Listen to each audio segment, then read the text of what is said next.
ಪಾಲಿಸುತ್ತಾಯೇ ಪರಿಪಾಲಿಸು.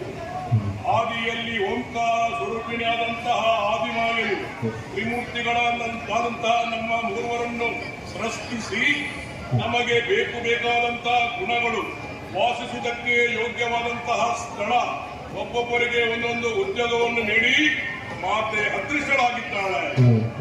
ರಾಜಸ ಗುಣ ಸಂಪನ್ನನಾದಂತಹ ಆ ಬ್ರಹ್ಮನು ಸತ್ಯಲೋಕದಲ್ಲಿ ಸೃಷ್ಟಿಯ ಕೆಲಸವನ್ನು ಮಾಡುತ್ತಿದ್ದರೆ, ತಾಮಸ ಗುಣ ಸಂಪನ್ನನಾದಂತಹ ಪರಮೇಶ್ವರನು ಕೈಲಾಸದಲ್ಲಿ ಲಯಾಧಿಪತಿಯಾಗಿದ್ದಾನೆ.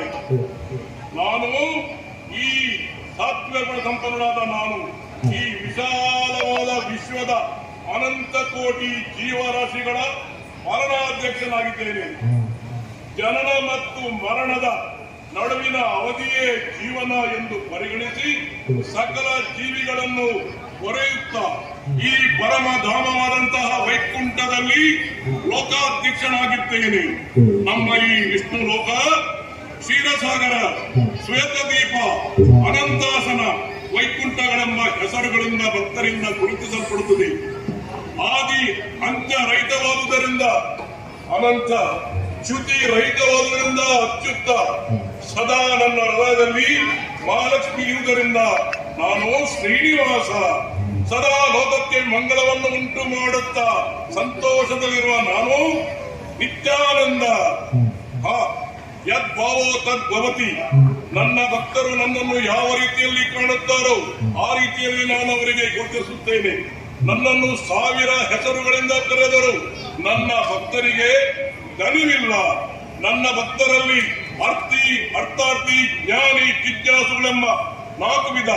ಅವರಿಗೆ ಸಾಲೋಕ್ಯ, ಸಾಮೀಪ್ಯ, ಸಾರೂಪ್ಯ, ಸಾಯುಜ್ಯ ಎಂಬ ಪದವಿಗಳು ನಿಂತು ನಮ್ಮ ಅವರನ್ನು ಪೊರೆಯುತ್ತಾ ಅವರು ನಮ್ಮ ಈ ಸ್ವರ್ಗದ ವೈಕುಂಠದ ನಿವಾಸಿಗಳಾಗಿದ್ದಾರೆ.